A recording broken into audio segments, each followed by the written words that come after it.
Hey, what's going on, guys? Welcome back to the GM. Up next on the GM, square off Ravens versus Commanders, day 16 of training camp practice.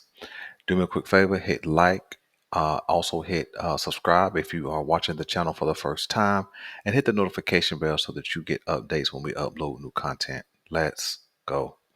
So I called it square off only because today was a day of conflict, fisticuffs, pushing, shoving, that kind of thing, which I think was to be expected in some aspects. Man, these guys have been beating on one another for 15 days, something like that. And so when you get a chance to really kind of practice against another team, you get to take out some of that frustration that you were not able to take out on your own teammate, during practice. So things got a little heated. Mark Andrews and Deron Payne got into a little scuffle. Morgan Moses throws a Washington Commanders defender down to the ground. And I think there was a third kind of altercation where so two players, one Ravens, one from the Commanders, things had to be broken up. Other guys got involved, that kind of thing. And so the coaches had to, bring the guys together, settle things down, and get back to work. And I really appreciate, man, that effort, that energy, man, they're putting out there to kind of stand up for their guys, stand up for themselves, that kind of thing. Some big notes from today. The first and most important thing, I think, of all the news that I read today and or saw was that Ronnie Stanley has an injury.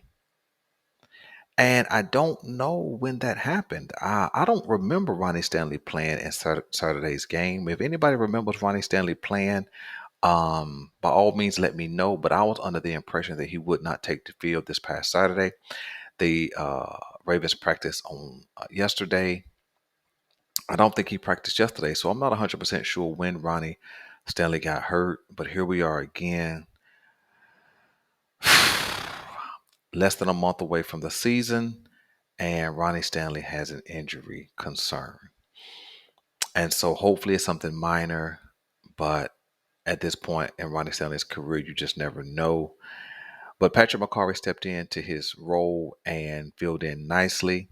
Uh, First big note of the practice at the Baltimore Ravens offensive line held up pretty solidly. Of course, every offensive line is going to give up some pressures and maybe a potential sack, that kind of thing. But for the most part, the Ravens offense held their own against the Washington Commanders starting line.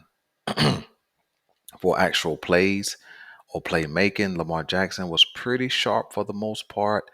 I read a report that he was up and down. I know he did miss some down the field throws. And listen, when I say he missed some throws, please don't jump into the comment section and try to defend Lamar Jackson. Lamar Jackson is a big boy.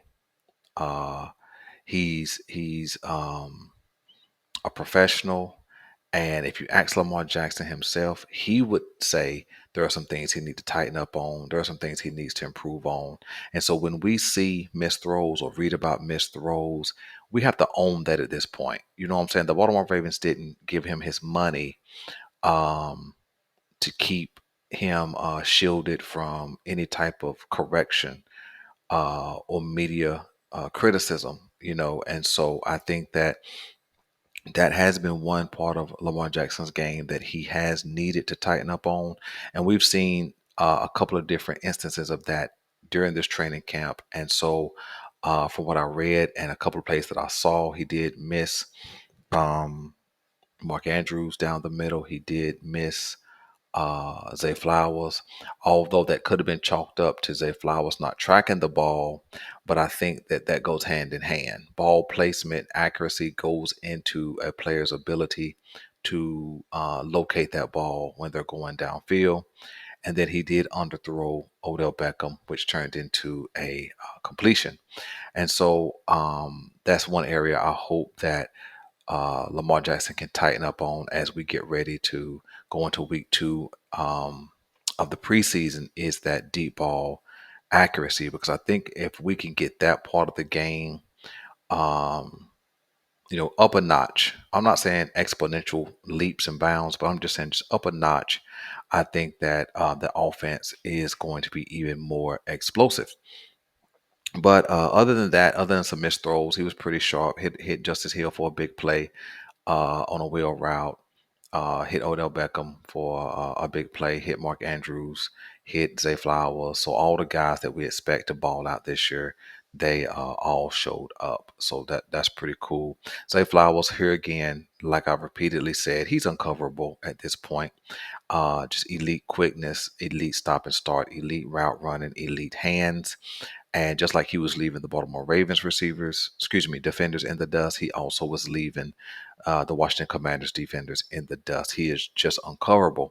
So we just have to be able to get him the ball when he uncovers like that so that he can make plays, um, in the game for sure. Let me see who else that I remember.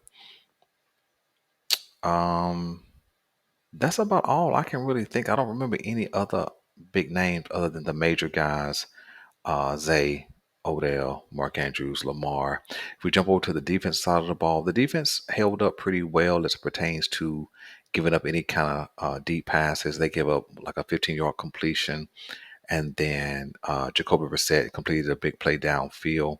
But other than that, everything was short. There was a little bit of concern about the short game completions because short game completions is what matriculates the ball down the field. And even if you, so no matter how you get the ball down the field, if you do it in 5-yard increments or 25-yard chunks, it's still getting the ball down the field. And Sam Howell had a really good completion. I can't remember if he was 12 for 15 or 11 for 15, but either way, that's that's pretty good. And you know, um, I think we have to tighten up our short game defense. And again, I understand that we got cornerbacks out, Rocket Sin still out, Pepe still out, JAD still out, and so we're playing with some guys who may be playing a little bit out of their element. Playing against another team starting line, starting wide receivers. When it comes to our defensive front, um, Odafe balled out, had 3 sacks. Um, Justin Metabuke and David Ajabo had a combined sack, so we got some pressure, made some plays like that. Um, would love to see more of that. Would love to see, just some dominance. But I'll settle for 4 sacks. I'm kind of greedy as a fan, so I want more and more and more. I want more big plays. I want more completions. I want more sacks. I want more interceptions. And so that's just kind of how I am as a fan. And so, those are some things that I noticed, man. Let me know, guys, if I missed anybody, any big plays, anything special that happened in practice. J.K. Dobbins was on the field, doing some individual work and things of that nature. So he's ramping back up as this is his first day on the field. I don't remember reading anything about Rashad Bateman wrapping up his workouts or anything like that. So if anybody got any news on Rashad Bateman, by all means, drop that in the comment section. And the Baltimore Ravens did pick up somebody as a cornerback. I don't remember his name. Um, and so also if you know his name and know anything about him, also drop that in the comment section as well.